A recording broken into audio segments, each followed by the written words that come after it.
கர்த்தருக்குள் பிரியமானவர்களே, September 11 Elon G white அம்மையார் அவர்களுடைய மாரநாதா புத்தகம், பக்கம் 507. இன்றைய தியானத்திற்காக தெரிந்து கொள்ளப்பட்ட தலைப்பானது தேவன் தமது மக்களுக்காக குறுக்கிடுகிறார். வசனம் மீகா 1வது அதிகாரம் வசனம் 2, 3. சகல ஜனங்களே கேளுங்கள், பூமியே அதிலுள்ளவைகளே செவி கொடுங்கள். கர்த்தராகிய ஆண்டவர் தம்முடைய பரிசுத்த ஆலயத்தில் இருக்கிற ஆண்டவரே உங்களுக்கு விரோதமாக சாட்சியாயிருப்பார். இதோ கர்த்தர் தமது ஸ்தானத்திலிருந்து புறப்பட்டு வருகிறார். அவர் இறங்கி பூமியின் உயர்ந்த இடங்களை மிதிப்பார். நெருக்கடியான ஒரு காலகட்டத்தில்தான் குணம் வெளிப்படுகின்றது. ஆத்மாவின் தேவை சந்திக்கப்படக்கூடாத விதத்தில் பிந்திவிட்ட நிலையில் மானிடருக்காக நியமிக்கப்பட்ட அந்த கிருபையின் கால முடிவிலே மிகப்பெரிய கடைசி சோதனை வருகிறது. நாடுகளை குறித்து தீர்க்க வேண்டிய கணக்குகள் ஆண்டவரிடம் இருக்கிறது. இந்த உலகின் வரலாற்றிலே அனைத்து நூற்றாண்டுகளின் நெடுகிலும் தீமையின் கூட்டாளிகள் தேவ கோபத்தை தேவனுடைய உக்கிர கோபாக்கினையின் நாளுக்கு எதிராக சேர்த்து வைத்து கொண்டிருக்கிறார்கள். காலம் நிறைவேறும் போது அக்கிரமம் தேவனுடைய இரக்கத்தின் எல்லையை எட்டுகிற போது அவருடைய பொறுமை முடிவடையும்.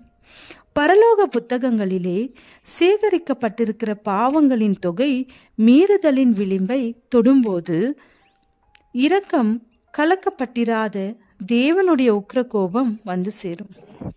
அப்போதுதான் தெய்வீக பொறுமையை அலட்சியப்படுத்துவது எத்தனை பயங்கரமான காரியம் என்பது தெளிவாகும்.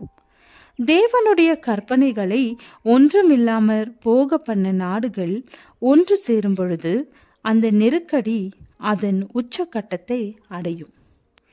அக்கிரமம் மிகுதியாவதினாலே நீதிமான்கள் தேவனுக்காக பக்தி வைராகியம் காண்பிக்கிற நாட்கள் வரும். தெய்வீக வல்லமையை தவிர வேறு எதுவும் தீய மக்களோடு இணைக்கப்பட்டிருக்கிற சாத்தானுடைய இருமாப்பை தகர்க்க முடியாது.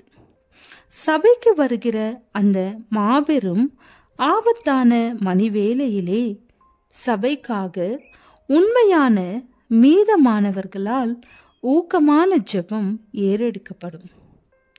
துன்மார்க்கரின் பாவம் அதன் உச்சக்கட்டத்தை எட்டுகிற அந்த வேளையில்தானே தேவன் தமது பிள்ளைகளின் ஜெபத்தை கேட்டு அவர்களுக்கு பதிலளிப்பார். இரவும் பகலும் தம்மை நோக்கி கூப்பிடுகிற தம்முடைய தெரிந்து கொள்ளப்பட்டவர்களுக்காக அநேக நாள் பொறுத்திருந்த போதிலும் அவர் பழி வாங்குவார். உண்மைக்கு பதிலாக பொய்யை நியமிப்பது இந்த நாடகத்தின் கடைசி செயலாக இருக்கும். இந்த நியமனத்தை உலகம் முழுவதும் ஏற்றுக்கொள்ளும் போது தேவன் தம்மை வெளிப்படுத்துவார். மனிதனுடைய சட்டங்கள் தேவனுடைய சட்டங்களுக்கு மேலாக உயர்த்தப்படும் போது இவ்வுலகின் வல்லமைகள் வாரத்தின் முதல் நாளை ஆசரிக்கும்படி மனிதரை கட்டாயப்படுத்தும் போது தமது வேலையை நடப்பிக்கத்தக்கதான வேலை தேவனுக்கு வந்தென்பதை அறியுங்கள். அவர் தமது மாட்சிமையிலே எழும்புவார், பூமியை பயங்கரமாக குலுக்குவார்.